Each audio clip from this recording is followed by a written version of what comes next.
Video শুরুতেই একটা কথা বলছি, তোমরা কারা কারা ভূতনাথ গেছো অবশ্যই কমেন্ট করে বলো কিন্তু। হ্যাঁ, আজকে হঠাৎই আমার প্ল্যান হলো আমি যাব ভূতনাথ, যেমন কথা তেমন কাজ, ধুম করে চলে গেলাম ভূতনাথ। ও মা, ওখানে গিয়ে দেখছি এত ভিড় এত ভিড়, মানে কিছু বলার নেই। দাঁড়াও দাঁড়াও, তোমাদেরকেও দেখাচ্ছি।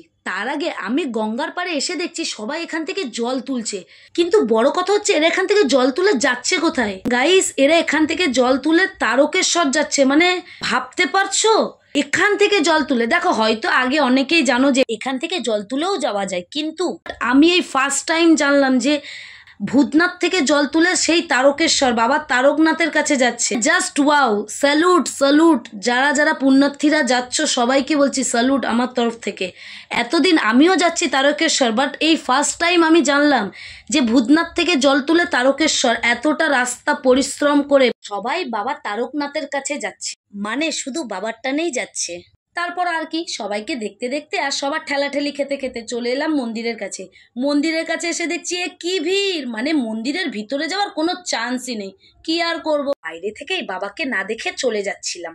হঠাৎ দেখি আমার সামনে বাবা, মানে কি আর বলবো, দাঁড়াও দাঁড়াও তোমাদেরকে দেখাচ্ছি। এই দেখো বাবা, সত্যি কথা বলতে গেলে কি জানো, মনটা পুরো ভরে গেল।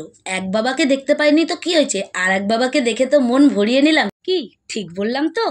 এই মন্দিরটা হচ্ছে ভূতনাথ মন্দিরের ঠিক অপোজিটে।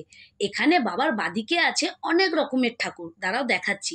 আর ঠিক বাবার ডান দিকে আছে আমাদের মা কালী। বাবা আর মাকে এক জায়গায় দেখে মন তো পুরো ভরে গেল। আমার তো মন ভরে গেছে, তোমাদের কি মন ভরলো? যদি তোমাদের মন ভরে যায় তাহলে লাইক কমেন্ট আর হ্যাঁ তাড়াতাড়ি সবার কাছে শেয়ার করে দাও। দেখা হচ্ছে তোমাদের সাথে নেক্সট ভিডিওতে, ততক্ষণের জন্য টাটা।